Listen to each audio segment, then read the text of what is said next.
तो सिंदूर का सौदा होता रहा, प्रधानमंत्री चुप रहे। विदेश मंत्री के मुंह से एक शब्द नहीं निकल रहा, एक शब्द नहीं निकल रहा, दोनों के मुंह से नहीं निकल रहा। न अमेरिका पे मुंह खुलता है, और चीन पर जब मुंह खुलता है तो सीधा क्लीन चिट देने के लिए खुलता है, और मुंह ही नहीं खुलता। पहलगाम का न्याय क्यों नहीं मिल पाएगा? इसलिए क्योंकि आप डरते हैं अमेरिका से, आप डरते हैं चीन से, आपका मुंह नहीं खुलता चीन के आगे।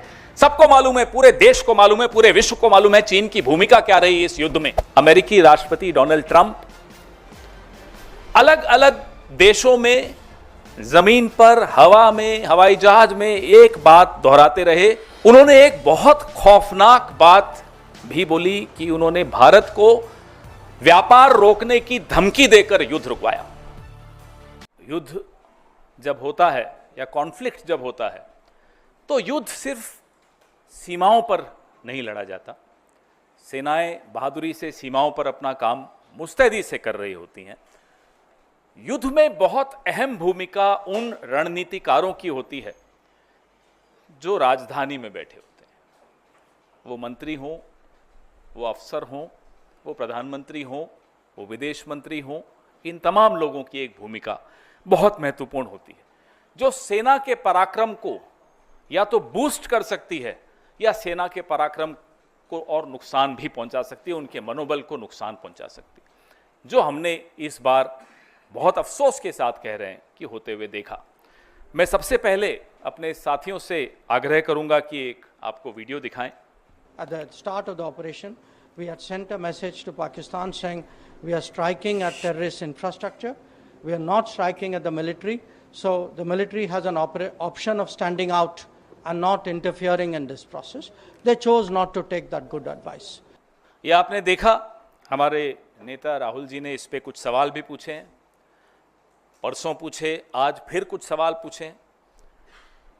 ये बहुत महत्वपूर्ण इसलिए हो जाता है कि पिछले पूरे एक हफ्ते में अमेरिकी राष्ट्रपति डोनाल्ड ट्रंप अलग अलग देशों में, जमीन पर, हवा में, हवाई जहाज में एक बात दोहराते रहे कि उन्होंने युद्ध रुकवाने में मध्यस्थता की।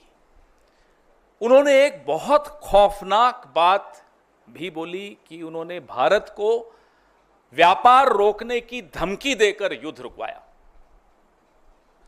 This is a very dangerous comment coming from the American President Donald Trump, that he threatened India, that he'll stop trade with India if the war doesn't stop. तो सिंदूर का सौदा होता रहा, प्रधानमंत्री चुप रहे। विदेश मंत्री के मुंह से एक शब्द नहीं निकल रहा, एक शब्द नहीं निकल रहा, दोनों के मुंह से नहीं निकल रहा। हमें नहीं मालूम कि ऐसी कौन सी सीक्रेट्स हैं, ऐसे कौन से रहस्य हैं मोदी जी के, जयशंकर जी के या भाजपा के और नेताओं के अमेरिका के पास, और मैं तो कहूंगा चीन के पास। न अमेरिका पे मुंह खुलता है, और चीन पर जब मुंह खुलता है तो सीधा क्लीन चिट देने के लिए खुलता है, और मुंह ही नहीं खुलता। कारण क्या है?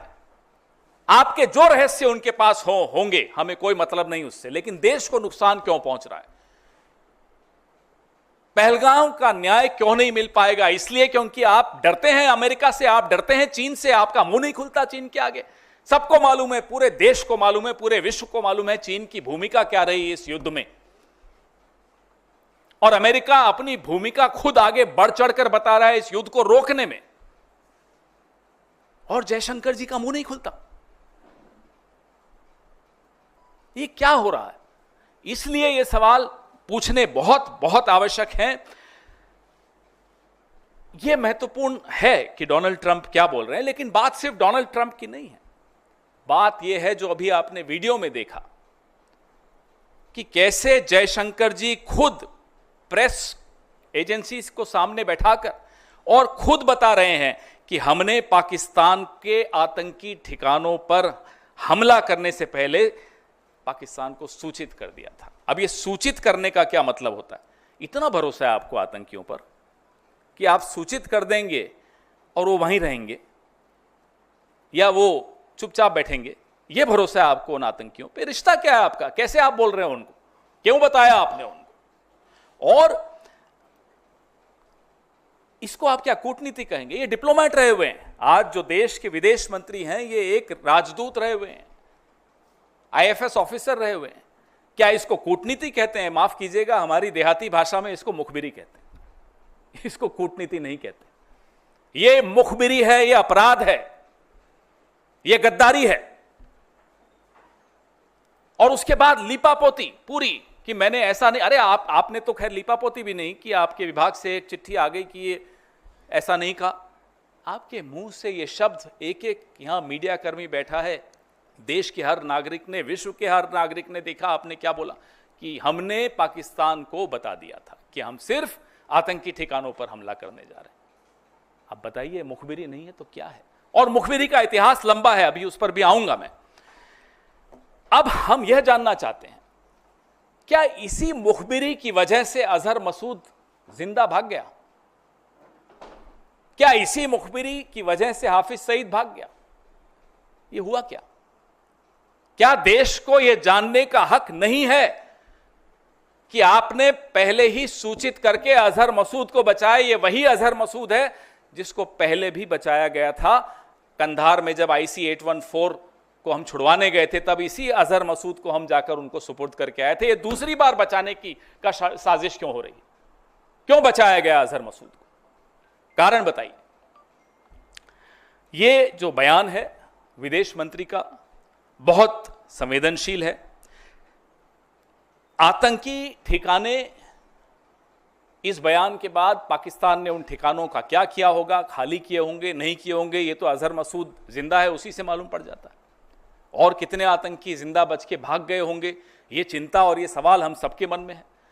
We are right in being concerned and being worried about the future, the safety of our country.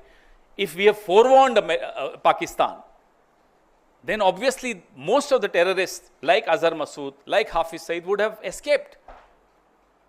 Why did we allow that? That's a question, that's a concern which every single Indian faces today. And the minister and the prime minister must open their mouth and come out clean. अब कल खबर आई कि ISI के लिए काम करने वाले कुछ लोग, कुछ जासूस पकड़े गए। पहले भी खबर आई थी, DRDO का एक प्रदीप कुरुलकर संघ से बड़ा जुड़ा हुआ था, राष्ट्रीय स्वयंसेवक संघ से, पाकिस्तान को कुछ सूचनाएं गोपनीय देता था। क्या हुआ उसका? आपने उसके बाद सुना, हमने प्रेस वार्ताएं की, बार बार उस मुद्दे को उठाया। क्या हुई? लीपापोती हुई? हो क्या रहा है प्रदीप कुरुलकर का? तो आप बीच में कोई खबर आती है कि भाई ISI के लिए कोई ध्रुव सक्सेना काम करते हुए पकड़ा गया भारतीय जनता पार्टी का। फिर आता है प्रदीप कुरुलकर, DRDO के साइंटिस्ट हैं, संघ से बड़े जुड़े हुए हैं, पूरा दूसरी तीसरी पीढ़ी संघ के साथ जुड़ी हुई है। क्या हुआ उनका? ये है क्या? ये क्या मुखबिरी का इतिहास है? ये क्या रिश्ता है आपका पाकिस्तान के साथ? ये हमें जानना जरूरी है, देश को जानना जरूरी, क्योंकि आज आप तमाम संस्थाओं पे कब्जा किए बैठे हैं, इसलिए ये जानना जरूरी है। नरेंद्र मोदी जी जब मुख्यमंत्री थे गुजरात के, तो एक लाइन बड़ी अच्छी बोलते थे, जो आज के लिए बिल्कुल उपयुक्त है, कि समस्या बॉर्डर पे नहीं है, समस्या दिल्ली में है। उसी समस्या के बारे में आज हम आपसे चर्चा कर रहे हैं कि ये समस्या दिल्ली में है, जो पाकिस्तान को पहले ही सूचित कर देती है कि पाकिस्तान हम आ रहे हैं, थोड़ा देख लेना। दूसरा वीडियो चलाइए। हम पर बड़ा बोला जाता है कि अरे राहुल जी का बयान पाकिस्तान के टीवी पे चल रहा है, हमारी सहयोगी सुप्रिया जी के लिए आया पाकिस्तान चला रहा है, मेरे लिए आया पाकिस्तान के टीवी पे चल रहा है। अब मैं बताता हूं पाकिस्तान के टीवी पे क्या दिया कि हम मजबूर हैं, हमने ये करना है, मगर फिक्र की कोई बात नहीं है, हमारे इरादे को जंग के नहीं है। हाँ, मिलिट्री के आपका निशाना नहीं बनाएंगे, हम टेररिस्ट के 4-5 ठिकाने हैं, वहाँ एक एक ठा कर देंगे। हाँ। और आंख मारी के निकाल लो लोगों को वहां से। जी, बताने का तो यही बता, वहाँ तो यही तनकीद की जा रही है कि आपने तो अलर्ट कर दिया भाई। तो जाहिर है फिर वहां से अगर कोई था वहाँ, हाँ। बच्चे थे तो उनको निकालिए, फिर भी कुछ रह गए, फिर भी मारे गए, सिविलियंस मारे गए।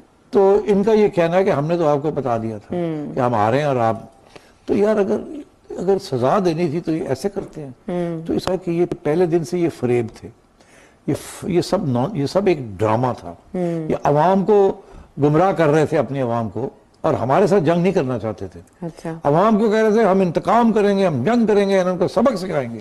की सबक है? तुसी पहले कहते हो असि आ रहे हो, हट जाओ, रुकते क्यों? एक ही गल हुई, यही किया ना जी। ये आप देख रहे हैं जयशंकर जी के चर्चे पाकिस्तान में टीवी पर चल रहे हैं और हंसी उड़ाई जा रही है हमारे मुल्क की। क्या बर्दाश्त करेंगे हम और आप?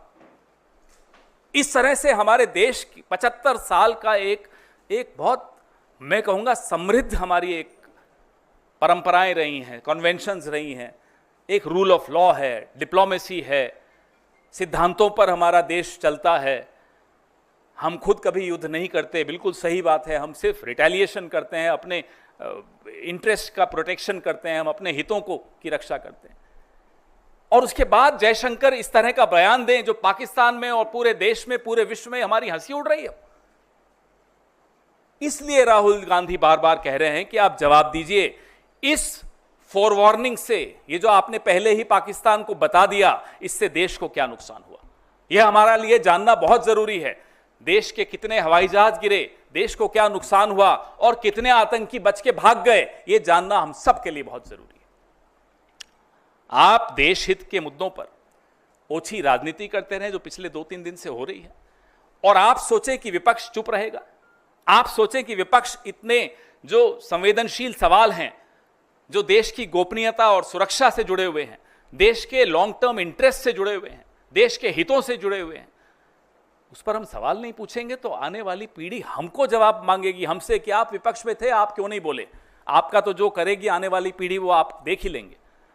हम ये सवाल पूछेंगे, आप हमारा मुंह नहीं बंद कर सकते। और अगर हम नहीं पूछेंगे तो पहलगाम, पुलवामा, इस तरह की घटनाएं होती रहेंगी, क्योंकि आप तो नाकारा निकले। इस तरह के काम करते हैं आप, तो ये कांड है, काम नहीं है। और ये कोई आज की बात नहीं है। मैं थोड़ा इतिहास में जरूर जाऊंगा, बहुत महत्वपूर्ण अध्याय है इतिहास का। मोरारजी देसाई, जनसंघ, जनता पार्टी सब मिलकर एक प्रधानमंत्री बनाया मोरारजी देसाई।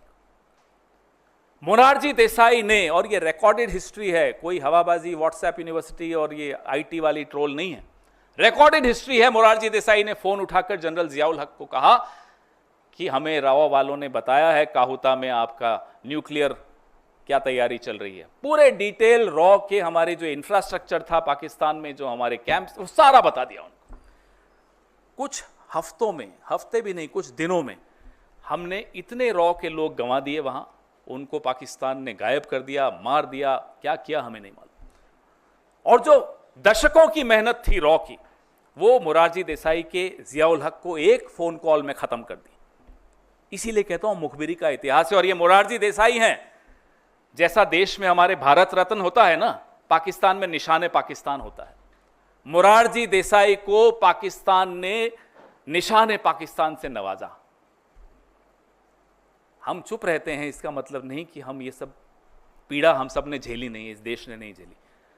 आज भी कीमत अदा कर रहे हैं मोरारजी देसाई के इस अपराध का, पाप का।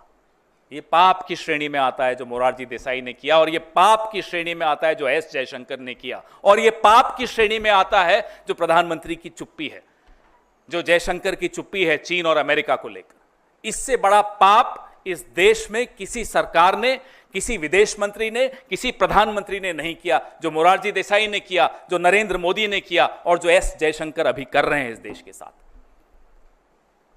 यह गुस्सा हम सबके दिलों में है, क्योंकि हमारे सैनिक पूरा पराक्रम दिखाकर पाकिस्तान को घुटनों पर ले आते हैं, और अचानक डोनाल्ड ट्रंप आते हैं और कहते हैं सीज फायर मैंने करवाया। टेलीविजन चैनल्स हम सबको में जोश भरते हैं कि इस्लामाबाद कब्जे में आ रहा है, कराची पे हमला हो गया है। बीच में डोनाल्ड ट्रंप आते हैं, बैठ जाइए, हो गया सीज फायर, और मोदी चुप। सिंदूर से सौदा मंजूर नहीं है, देश के प्रति गद्दारी मंजूर नहीं है। वो कोई हो, किसी भी पद पर बैठा हो, देश के प्रति गद्दारी अगर करेगा तो हम सवाल पूछेंगे और जनता उसको जवाब देगी। आपके सवाल।